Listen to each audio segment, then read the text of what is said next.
Good morning. कैसे हैं आप सभी? आशा करता हूं आप सभी स्वस्थ होंगे, मस्त होंगे और अपने पढ़ाई को लगातार कर रहे होंगे।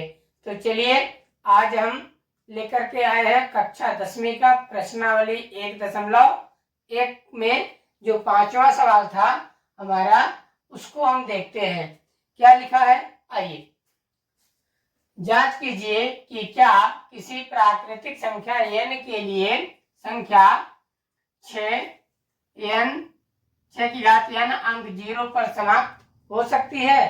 तो चलिए हम इसको देखते हैं। क्या 6 की घात n हमारा 0 पर समाप्त हो सकती है कि नहीं? तो इसका हम हल करेंगे। पहले हम उदाहरण देखते हैं। इसका उदाहरण के थ्रू पहचानेंगे कि 0 पर समाप्त होने के लिए हमें क्या चाहिए। तो आइए 2 गुणे 5 है ना। 0 पर समाप्त होने के लिए हमें कौन कौन सी संख्याएं चाहिए? 2 और 5। जैसे 2 और 5 का गुणा करेंगे तो कितना हो जाएगा बच्चों? 10। ठीक है। और इनमें हम अलग अलग संख्याओं को लेकर के देखते हैं क्या आता है ऐसा। 2 का गुणा हम 5 के अलावा करते हैं 4 से, 6 से, 7 से, 8 से, 9 से।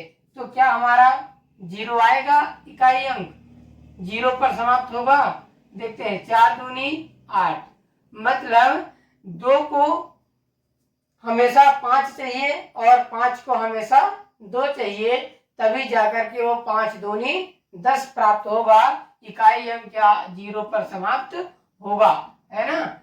अब यदि हम 5 के साथ कोई अन्य संख्या लेते हैं, 5 गुणे 3, 2 के स्थान पर 3 ले लिए, 2 के स्थान पर 1 ले लेंगे, है ना। मतलब 5 गुणे 3 करेंगे तो 5 तिहाई 15, कभी भी 0 पर समाप्त नहीं हो रहा है। तो हमें ये बात क्लियर हुआ कि अंत 0 पर समाप्त होने के लिए हमें 2 अभाज्य संख्या चाहिए, और वो अभाज्य संख्या हमारे कौन कौन से हैं? 2 और 5। तो हम इसी को हल करके देखते हैं कैसे होगा। चलिए लिखेंगे किसी संख्या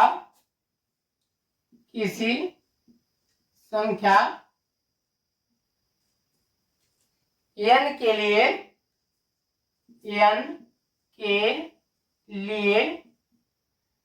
अंक 0 पर समाप्त होगी। अब वो संख्याएं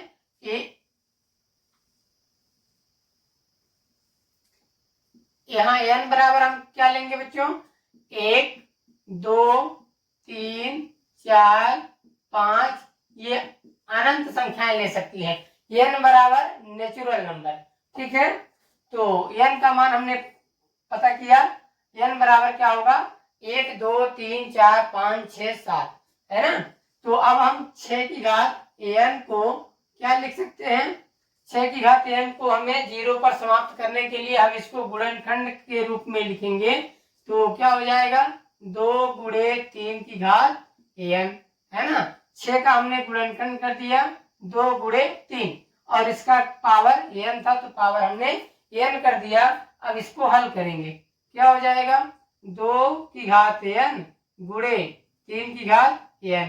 इस तरह हम लिख सकते हैं ब्रैकेट ओपन करके, है ना। अब देखते हैं n का मान हम रखते हैं 2 की घात, यदि हम 1 रखेंगे और इसमें 3 की घात हम 1 रखेंगे, है ना। पहली संख्या हमने 1 रखा, तो क्या ऐसा कंडीशन होगा? तो 2 1 कम कितना मान आएगा? 2 गुणे।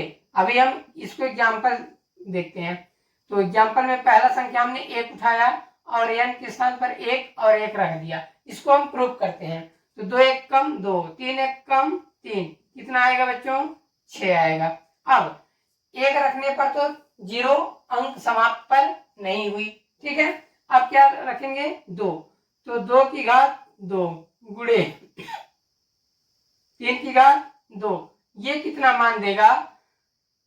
2 दूनी 4 गुणे 3 त्रिकाएं 9, 3 का पावर 2, 3 का वर्ग कर देंगे 3 त्रिकाएं 9। इसको देखेंगे 9 चौको 36, ये 36 दिया, है ना। इसी प्रकार और आगे क्रमशः देखते जाएंगे क्या प्राप्त होता जाएगा। 2 की घात आप क्या लेंगे 3 गुणे 3 की घात 3। अब क्या हो जाएगा 2 दूनी 4 दूनी 8 गुणे 3 का क्यूब करेंगे तो 27 8 सत्ते 56 यानी इकाई अंक यानी 0 नहीं होगा, क्या होगा 6 होगा। तो अतः हमने ये देखा कि हम कुछ भी ले, है ना, n का मान हम 1 रखें 2 रखें 3 रखें 4 रखें 5 रखें तो हमारा ये अंतिम अंक किस पे समाप्त हो रहा है 6 पर समाप्त हो रहा है। ये हमारा था उदाहरण। अब इसको हम लिखेंगे किस तरह से, हम अपने कॉपी में फेयर में लिखेंगे देखते हैं।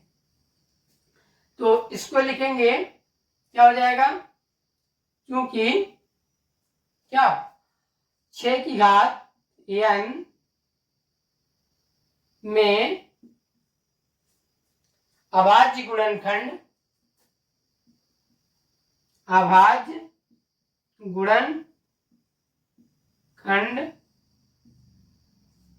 अभाज्य गुणनखंड क्या है 2 और 3 है, जबकि अंक 0 पर समाप्त होने के लिए कौन कौन से गुणनखंड चाहिए, अभाज्य गुणनखंड 2 और 5 है। अतः 2 और 5 से विभाजित लिख सकते हैं, विभाजित हो, है ना। अंक 0 पर समाप्त होने के लिए वो अभाज्य गुणनखंड 2 और 5 से विभाजित हो। अतः 6 की घात n 2 से विभाज्य है, परंतु 5 से विभाजित नहीं है, है ना। तो इस तरह से हम उसको उदाहरण के थ्रू भी देख लिया और हमारा ये पूरा हल है। तो आशा करता हूं आपको वीडियो पसंद आया होगा।